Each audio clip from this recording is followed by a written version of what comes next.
அந்த CSR ஃபண்டோட sanction நம்ம பெற்றிருக்கிறோம். அதனால விரைவில் ஒரு திருச்செங்கோட்டில் ஒரு உலகத்தரம் வாய்ந்த ஒரு அரங்கம் இங்கே அமைய போகுது. அதையும் நான் உங்கள் முன்னாடி இப்போ மகிழ்ச்சியோடு நான் ஷேர் பண்ணிக்க விரும்புகிறேன். இந்த சுற்றுலாத்துறையை பொறுத்த வரைக்கும் பார்த்தீங்கன்னா எந்த துறைக்கு அதிக வேலை வாய்ப்பு பொட்டன்ஷியல் இருக்குன்னு பார்த்தீங்கன்னா அது டூரிசம் தான், சுற்றுலாத்துறை தான். சுற்றுலாத்துறை நம்ம பெருக்கினோம்னாவே நம்ம இருக்கிற உள்ளூர் பொருளாதாரம் கண்டிப்பாக பல மடங்கு உயரும். இப்போ நம்ம திருச்செங்கோட்டில் இருக்கிற பெரிய ஒரு சுற்றுலா ஒரு அட்ராக்ஷனாக பார்த்தீங்கன்னா நம்ம திருச்செங்கோடு அர்த்தநாரீஸ்வரர் கோயில், அதுக்கான ரோப் கார் ஃபெசிலிட்டி அதை கொண்டு வரதுக்கு நம்ம ஏற்பாடு பண்ணிட்டு இருக்கிறோம். அது மட்டும் இல்லாமல் இங்கே இருக்கிற சுற்றியுள்ள பகுதியில் இருக்கிற முக்கியமான கோயில் இவங்கெல்லாம் இணைத்து ஒரு டூரிசம் சர்க்கியூட் மாதிரி இங்கே பார்த்தீங்கன்னா ஒரு காலையில் வந்தாங்கன்னா ஒரு 6 மணி 7 மணிக்கு வந்தாங்கன்னா ஒரு பஸ்ஸில் இங்கே சுற்றி இருக்கிற கொல்லிமலை, இங்கே இருக்கிற பக்கத்தில் இருக்கிற பவானி கூடுதுறை, அந்த மாதிரி ஒரு முக்கியமான நல்ல ஒரு பழமை வாய்ந்த கோயிலும் இருக்குது, பார்க்கக்கூடிய கோயிலும் இருக்குது. இதெல்லாம் ஒரு ஒருங்கிணைத்து ஒரு சுற்றுலா ஒரு வழித்தடம் மாதிரி உருவாக்கி இதன் மூலமாக நிறைய சுற்றுலா பயணிகளை நம்ம திருச்செங்கோடுக்கு நம்ம வர வச்சோம்னா இங்கே இருக்கிற உள்ளூரில் இருக்கிற நிறைய பயனாளர்கள் இங்கே இருக்கிற பொருளாதாரம் உயரும். அதற்கான முயற்சிகள் நம்ம எடுத்துகிட்டு இருக்கோம். அதனால் கண்டிப்பாக ஒன்று மட்டும் நிச்சயம், கண்டிப்பாக திருச்செங்கோடு தொகுதிக்கு முழுக்க என்னென்ன தேவை, இதை இன்னும் மேலும் எந்த வகையில் மேம்படுத்த முடியும், இங்கே இருக்கிற மக்களுடைய வாழ்வாதாரத்தை எந்த அளவுக்கு உயர்த்த முடியும் என்பது பற்றி தான் நம்ம முதலமைச்சர் நம்ம நேரடியாக பேசி இதற்கு தேவையான அனைத்து திட்டங்களையும் நம்ம கொண்டு வரதுக்கான ஏற்பாடு பண்ணியிருக்கோம். வரப்போகிற பட்ஜெட்லையும் திருச்செங்கோடு தொகுதிக்கு ஒரு நல்ல முக்கியமான நீண்டகால கோரிக்கையாக இருக்கிற ஒரு திட்டத்தை அதற்கான ஒரு அறிவிப்பு வரும் என்பதையும் நான் இந்த நேரத்தில் நான் மகிழ்ச்சியோடு தெரிவித்துக் கொள்கிறேன். அப்புறம் சுகாதாரத்துறை அமைச்சருங்கிற முறையில் நம்ம நலம் ஏஏ அப்படிங்கிற ஒரு ஸ்கீமும் இன்ட்ரோடியூஸ் பண்ணியிருக்கோம். உங்களுக்கு தெரியும், 22 மாவட்டங்களில் இன்ட்ரோடியூஸ் பண்ணியிருக்கோம். நீங்கள் அனைவரும் அந்த திட்டத்தை இன்னும் உங்களுடைய நண்பர்கள் உறவினர்கள்லாம் சொல்லி இன்னும் அதிக லெவலில் கொண்டு போகணும், ஊடகங்களும் அதிக லெவலில் கொண்டு போகணும் நான் கேட்டுக்கிறேன். பார்த்தீங்கன்னா நீங்கள் கவர்மெண்ட் ஹாஸ்பிட்டலில் போய் நீங்கள் கியூலெலாம் நிற்க வேண்டாம். அந்த நலம் ஏஏ அப்படிங்கிற அந்த வாட்ஸ்அப் சேட்பாட்டை பயன்படுத்தி உங்கள் வீட்டில் இருந்தபடியே நீங்கள் ஓபி முன்பதிவு பண்ணிக்கலாம். அது மட்டும் இல்லை, உங்கள் ஃபார்மசி உங்களோட ப்ரிஸ்கிரிப்ஷன் எடுத்துக்கலாம், டாக்டர்ஸோட ப்ரிஸ்கிரிப்ஷன் எடுத்துக்கலாம். ஃபார்மசியிலேருந்து என்ன கொடுத்தாங்கிறத உங்கள் கைக்கே வந்துடும், மொபைலே வந்துடும். ப்ளஸ் அப்புறம் லேப் இன்வெஸ்டிகேஷன்ஸும் உங்கள் கைக்கு வந்துடும். ஸோ இந்த நலம் ஏஐ ஃபெசிலிட்டிஸையும் நீங்கள் பயன்படுத்தணும். நீங்கள் மட்டும் இல்லை, உங்கள் நண்பர்கள் உறவினர்கள் பக்கத்தில் யார் இருந்தாலும் இந்த ஆண்ட்ராய்ட் ஃபோன் இல்லாதவங்களும் இதை பயன்படுத்த முடியும். அந்த ஜஸ்ட் சாதாரண பட்டன் ஃபோன் இருந்தால் கூட அவங்களோட ஓடிபி மட்டும் வச்சு உங்கள் ஃபோனில் அவங்களுக்கான ஓபி முன்பதிவு சீட்டை நீங்கள் பெற்றுத்தர முடியும். அதனால் இதையும் நீங்கள் மக்கள்கிட்ட பிரபலப்படுத்தணும்னு நான் கேட்டுக்கிறேன். மீண்டும் ஒரு முறை இந்த நேரத்தில் இன்னைக்கு கல்விக்கடன் பார்த்தீங்கன்னா இன்னைக்கு 3.6 கோடி நம்ம இன்னைக்கு வழங்க போகிறோம். இதுக்கு முன்னாடியே நம்ம இது வரைக்கும் 3 கோடி இது வரைக்கும் பண்ணியிருக்கோம். இந்த நடப்பு கல்வியாண்டிலே ஏற்கனவே 3 கோடி அளவிலான கல்வி கடன் நம்ம கொடுத்துருக்குறோம். இன்னைக்கு ஒரு 3.6 கோடி அளவிலான கல்வி கடனை கொடுக்க போகிறோம். இதுவும் ஒரு ஆரம்பம் தான். இன்னும் வரும் காலங்களில் எந்த ஒரு மாணவனும் உயர்கல்வி படிப்பதற்காக கடன் இல்லை பொருளாதாரம் வசதி இல்லாமல் அவங்களுடைய கல்வி தடைபடக்கூடாது. அதற்காக நான் இங்கே இருக்கிற லீட் பேங்க் மேனேஜர் சரவணன் ஐயா அவர்களுக்கும் மற்ற வங்கி மேலாளர் அவர்களுக்கு நான் கேட்டுக்கிறேன், என்னன்னா நீங்கள் தயவுசெய்து மாணவர்கள் கல்வி கடன் கேட்டு விண்ணப்பிக்கிற பொழுது அவங்களுக்கு தாராளமாக கல்வி கடன் கொடுத்து உதவ வேண்டும் என்று கேட்டுக்கொண்டு, கல்வி மட்டும்தான் உங்களை வாழ்க்கையோட அடுத்த கட்டத்துக்கு, அடுத்த ஆப்பர்ச்சுனிட்டிஸ், அடுத்த வாய்ப்புகள் அனைத்துக்கும் ஒரு வாயில். அதுதான் that education is the only gateway to your opportunities and the life. அதனால இந்த கல்வி மட்டும் நம்ம விட்டுறக்கூடாது. மாண்புமிகு தமிழக முதலமைச்சர் அவர்களுடைய நோக்கம் என்னன்னா, அனைத்து துறையிலும் அவர் ரொம்ப கவனம் செலுத்துறாரு. குறிப்பாக கல்வி மற்றும் மருத்துவத்திற்கு அதிக முக்கியத்துவம் கொடுத்து அதெல்லாம் அவர் ஒவ்வொரு மீட்டிங்லையும் எம்பசைஸ் பண்ணுவார். அதனால கல்வி ஒரு மேற்படிப்புக்காக, ஒரு கல்விக்காக ஒரு மாணவியர் நான் போகணும் படிக்கணும் அப்படின்னு சொல்றப்ப இந்த பொருளாதார வசதி இன்மை ஒரு தடையா இருக்கக்கூடாதுங்கிறதுக்காக இந்த கல்வி கடன் நம்ம ஒரு திட்டம் இருக்கு.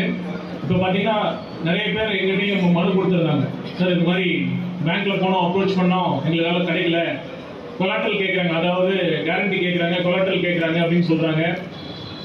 அந்த மாதிரி நிறைய இது மட்டும் இல்லை, நிறைய இந்த மாதிரி மக்கள்லாம் நம்ம மனுக்கெல்லாம் கொடுத்துருந்தாங்க. இது நம்ம ஃபினான்ஸ் செக்ரட்டரி ஒரு மீட்டிங் அப்பயே தெளிவாக சொல்லியிருந்தாங்க. 7.5 லட்சம் வரைக்கும் நம்ம கொலாட்ரல் இல்லாம, அதாவது நீங்க எந்த ஒரு பிணையும் இல்லாம உங்களால கல்வி கடன் கிடைக்கும். இது பார்த்தீங்கன்னா இன்னும் நிறைய சில கோர்சஸ்ல ஃபீஸ் இதுக்கு தாண்டி இருக்கும். ஒரு 10 லட்சம் 12 லட்சம் 15 லட்சம்லாம் இருக்கிறதுனால இது இந்த தொகை இந்த லிமிட் அதை இன்னும் கூட்டி கொடுக்கணும் அப்படிங்கிறதா நிறைய மாணவர்கள் மற்றும் பெற்றோர்களோட கோரிக்கையா இருக்கு. இதுவும் மாண்புமிகு தமிழக முதலமைச்சர் தலைமையிலான இந்த அரசின் கவனத்தில் இருக்கு. கூடிய விரைவில் இந்த லிமிட் 7.5 லட்சத்திலிருந்து 20 லட்சமா உயர்த்தப்படக்கூடிய அனைத்து வாய்ப்புகளும் இருக்கு. ஸோ கூடிய விரைவில் 20 லட்சம் வரைக்கும் நீங்க ஒரு எந்தவித கொலாட்டரும் இல்லாம நம்ம மாணவர்கள்லாம் கல்வி கடனை நம்ம பெற முடியும். அதற்கான வாய்ப்புகள் மிக மிக விரைவில் அதற்கான அறிவிப்புகள் இந்த PM வித்யாலட்சுமி போர்ட்டல் அப்படிங்கிற ஒரு இணையதளத்துல ஒரு போர்ட்டல் இருக்கு. தயவு செய்து நீங்க உங்க நண்பர்கள் மற்றும் உங்களோட ஃப்ரெண்ட்ஸ் எல்லாத்துக்கும் அந்த வசதியை சொல்லுங்க. நீங்க போய் ஒவ்வொரு பேங்க்கா அலைய வேண்டிய தேவையில்லை. இந்த போர்ட்டல் நீங்க அப்ளை பண்ணா கண்டிப்பா உங்களோட அப்ளிகேஷன் அந்த எந்த ஏரியாவோ அந்த பேங்க்குக்கு போயிடும். இந்த வசதி நம்ம பயன்படுத்திக்கணும்.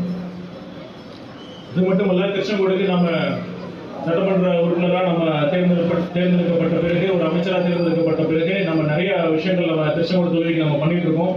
இப்போ கல்வி கடன் பண்றோம். நீங்க மாணவர்கள்லாம் நீங்க காலேஜ் அட்மிஷன் கிடைச்சி ஒரு ஜாயின் பண்ண போறீங்க, கோர்ஸ் படிக்க போறீங்க. அடுத்த கட்டம் என்ன? கல்விக்கு அப்புறம் என்ன? வேலை வாய்ப்பு தான். ஸோ அடுத்த செப்டம்பர் மாசத்துல இன்னொரு மிகப்பெரும் வேலை வாய்ப்பு ஒரு முகாமும் நம்ம நடத்த போறோம் என்பதை மகிழ்ச்சியோடு நான் தெரிவிச்சுக்கிறேன். அது மட்டுமல்ல, இளைஞர்களுக்கு இந்த ஸ்கில் டெவலப்மெண்ட், உங்களுடைய திறனை மேம்படுத்துவதற்கான ஒரு திட்டமும் இருக்கு. அதுக்கான ட்ரைனிங்கும் அதுக்கான ப்ரோக்ராமும் நம்ம பிளான் பண்ணிட்டு இருக்கோம். குறிப்பா பார்த்தீங்கன்னா திருச்செங்கோடுல இங்க மோட்டார் வாகனம் மற்றும் ரிக் சார்ந்த தொழில் தான் ரொம்ப அதிகம். இங்க அந்த ரிக்குக்கு முக்கியமான ஒரு பணியாளர்கள் யாருன்னா இந்த ட்ரில்லர்ஸ் தான். இந்த ட்ரில்லர்ஸ்க்கான நிறைய தட்டுப்பாடுகள் நிறைய இருக்கு. இதுதான் இந்த தொகுதி மக்கள் இங்க இருக்கிற ரிக் உரிமையாளர்கள்லாம் நிறைய பேர் சொன்னாங்க. இந்த ரிக் உரிமையாளர்கள் சங்கம் கூட அவங்க சொல்றது பெரிய பிரச்சனை என்னன்னா, இங்க வர ஒர்க்கர்ஸ்லாம் நிறைய நேரம் அவங்க அந்த அட்வான்ஸ் வாங்கிட்டு போறாங்க. அவங்க நிறைய டிமாண்ட் இருக்கிறதுனால ஒரு சரியான வசதிகள் இல்லை அப்படிங்கிற மாதிரி சொன்னாங்க. அதற்காக நம்ம சண்முகா காலேஜ் மற்றும் சென்னையில் இருக்கிற அண்ணா யூனிவர்சிட்டி அவங்க கூட சேர்ந்து ஒரு ஸ்பெஷலாக ரிக் ட்ரில்லிங் ஒரு ஸ்கில் சென்டர் நம்ம ஆரம்பிக்க போறோம்.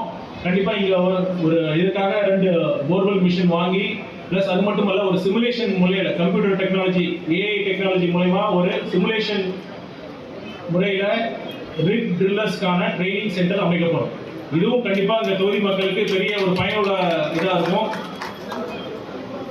அப்புறம் பாத்தீங்கன்னா இன்னைக்கு மாணவர்கள், இன்றைய மாணவர்கள் நாளைய தலைவர்கள். இந்த மாணவர்களை நம்ம சரியா உருவாக்கினோம்னா கண்டிப்பா நாட்டோட எதிர்காலம் சிறப்பா இருக்கும். இந்த மாணவர்களுக்குலாம் ஒரு மினிஸ்டர்ஸோட இப்போ பார்த்தீங்கன்னா காலையில இருந்து ஒரு 6 மணிலேருந்து என்னோட ப்ரோக்ராம் ஸ்டார்ட் ஆகுது. மக்கள் எத்தனை பேர் வராங்க, எத்தனை கோரிக்கை மனு கொடுக்குறாங்க, நம்ம எத்தனை விசிட் போகிறோம், GH போகிறோம், அங்கே இன்னைக்கு ஒரு பார்க் ஓப்பன் பண்ணுறோம் அப்படிங்கிற மாதிரி ஒரு அமைச்சராக இருக்கிறப்ப அவங்க என்னென்ன பணி இருக்கு, மக்கள் எந்த மாதிரி கோரிக்கையோடு வராங்க அப்படிங்கிற மாதிரி இதெல்லாம் டைரக்டாக நேரடியாக கல்லூரி மாணவர்கள் எக்ஸ்பீரியன்ஸ் பண்ணுறதுக்காக ஒரு மினிஸ்டர்ஸ் ஒரு இன்டர்ன்ஷிப் ப்ரோக்ராம் அந்த மாதிரி ஒரு ஆரம்பிச்சு அதில் தேர்ந்தெடுக்கப்பட்ட மாணவர்கள் மினிஸ்டர்ஸ் ஆஃபீஸ்லேயே ஒர்க் பண்ணுற மாதிரி ஒரு சூழலை ஒரு ஆப்பர்ச்சுனிட்டி ஏற்படுத்தி கொடுக்கலாங்கிறது அது ஒரு திட்டமாகவும் இருக்கு. கண்டிப்பாக இது யார் பயன்பெற ஆசைப்படுறவங்களாம் கண்டிப்பாக அப்ளை பண்ணுங்க. இதில் தேர்ந்தெடுக்கப்பட்ட மாணவர்களுக்கு ஒரு இன்டர்ன்ஷிப் ப்ரோக்ராமை நம்ம கண்டக்ட் பண்ணி அவங்களுக்கு ஒரு அட்மினிஸ்ட்ரேட்டிவ் எக்ஸ்பீரியன்ஸும் நம்ம கொடுக்கலாம். கண்டிப்பாக ரொம்ப இன்ட்ரெஸ்டிங்காகவும் இருக்கும், பயனுள்ளதாகவும் இருக்கும். நான் ஃபியூச்சரில் நீங்களும் இந்த மாதிரி ஒரு அட்மினிஸ்ட்ரேட்டிவ் சர்வீஸாலும் சரி, ஒரு பப்ளிக் லைஃப்பில் வரதுக்கும் ஒரு பெரிய ஹெல்ப்ஃபுல்லாக இருக்கும். அப்புறம் இன்னொரு விஷயம் பார்த்தீங்கன்னா, நம்ம திருச்செங்கோடில் ESI மருத்துவமனை ஒரு சின்ன மருத்துவமனை தான் இருக்கு. நான் மாநில லெவலில் இப்போ சுகாதாரத்துறை அமைச்சராக இருக்கிறதுனால எங்கள் ESI துறை சார்ந்த உயர் அதிகாரிகள்கிட்ட பேசி திருச்செங்கோட்டில் ஒரு 100 படுக்கை வசதி கொண்ட ஒரு பெரிய ESI மருத்துவமனை அமைக்கிறதுக்கான முயற்சிகள் நம்ம மேற்கொண்டிருக்கோம். அதுக்கான இடம் தேர்வும் இப்போ நம்ம பார்த்துட்டு இருக்கோம். அதுக்கான தகுந்த இடம் ஒரு 5 ஏக்கர் நிலம் தேவைப்படுது. அதுக்கான தகுந்த இடத்தையும் நம்ம கிட்டத்தட்ட ஃபைனலைஸ் பண்ணிட்டோம். அதற்கான அறிவிப்பும் நம்ம சீக்கிரம் அஃபிஷியலாகவே திருச்செங்கோடு தொகுதி மக்களுக்கு ஒரு மகிழ்ச்சியான செய்தியை நம்ம தெரிவிக்கிறோம்.